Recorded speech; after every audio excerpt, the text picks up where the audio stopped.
Bihar politics से जुड़ी एक बहुत बड़ी खबर आपको बताने जा रहे हैं। खबर ये है कि सीटों के बंटवारे को लेकर जो है वो महागठबंधन में अब जो है धमाकचौड़ी मचेगी। इसलिए धमाकचौड़ी मचेगी कि सीटों के बंटवारे को लेकर इंडिया गठबंधन की जब मीटिंग हुई थी तो उसमें ये बात बता दी गई थी कि आपको अपने अपने राज्यों में अपने अपने हिसाब से जो है सीटों का बंटवारा कर लेना है। अब आते हैं बिहार में। बिहार में जो है राजद के पास जो है एक भी सांसद का सीट नहीं है। इसके बताते चले नीतीश कुमार के पास सांसद हैं और जदयू के पास सांसद है, राजद के पास नहीं है, कांग्रेस का एक सांसद है। उसके बाद जो है भाकपा माले एक पार्टी है सीपीआईएम जिसमें कम्युनिस्टों का समावेश है। तो ये कम्युनिस्ट जो हैं ये भी अगले लोकसभा चुनाव में चुनाव लड़ा था। लेकिन मैं आपको बताते चलूँ कि अगले साल जो लोकसभा का जो प्रीवियस चुनाव हुआ था उसमें जो है राजद गठबंधन के साथ जो था वो सीपीआईएमएल था, लेकिन सीपीआईएमएल को एक भी सीट नसीब नहीं हुआ था। इसके बाद राजद को भी एक भी सीट नसीब नहीं हुआ था,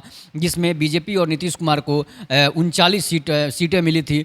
तो इसलिए जो है आपको बताते चले कि जिसमें नीतीश कुमार को नुकसान भी हुआ था लोकसभा सीटों का, बीजेपी सीटों में आगे थी। उसके बावजूद जो है अब इंडिया गठबंधन जब हो गया है, लालू प्रसाद यादव का और कम्युनिस्टों का एक तालमेल बन गया है, एक नया गठबंधन बनकर सामने आया था। उसके बाद जीत के बाद लालू प्रसाद यादव काफ़ी गदगद से विधानसभा के जो लोकसभा में जीत हुई थी, विधानसभा में जीत हुई थी। उसके बाद मैं आपको बताते चलूँ कि अब जो है भाकपा माले के महासचिव दीपांकर भट्टाचार्य ने आगाह कर दिया है कि जो है कम से कम जो है 10 सीटों पर जो है वो सीपीआईएमएल चुनाव लड़ेगी, भाकपा माले जो है चुनाव लड़ेगी, कम्युनिस्ट पार्टी जो है वो चुनाव लड़ सकती है। इसके बाद अब हंगामा होना तो लाजमी है, इसलिए कि राजद जो है आधे आधे सीटों पर लड़ेगी। उसमें राजद 10 सीट जो है अपने खाते में 10 सीट और भाकपा माले के खाते में 10 सीट ये जाना संभव नहीं हो सकता है। इसलिए मैं आपको बता रहा हूँ कि जितने सीटों पर अगली बार चुनाव हुआ था उस समय हो सकता है कि उन सीटों पर जो है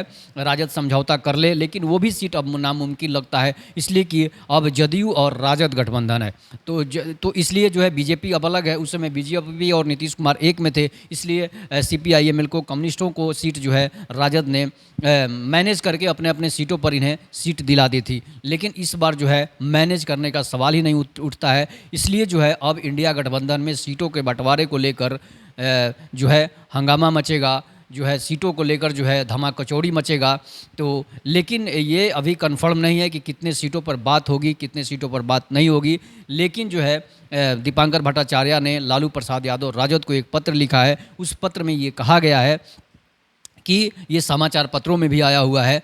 तो ये चिट्ठी लिखा है और उसमें ये बताया है कि भाकपा माले जो है, जो कम्युनिस्ट पार्टी है, वो कम से कम 10 सीटों पर चुनाव लड़ सकती है। तो आप अपनी प्रतिक्रिया जरूर बताइएगा कि इंडिया गठबंधन में सीटों के बंटवारे को लेकर क्या होगा। तब तक के लिए नमस्कार, जय हिंद, जय भारत, जय श्री राम।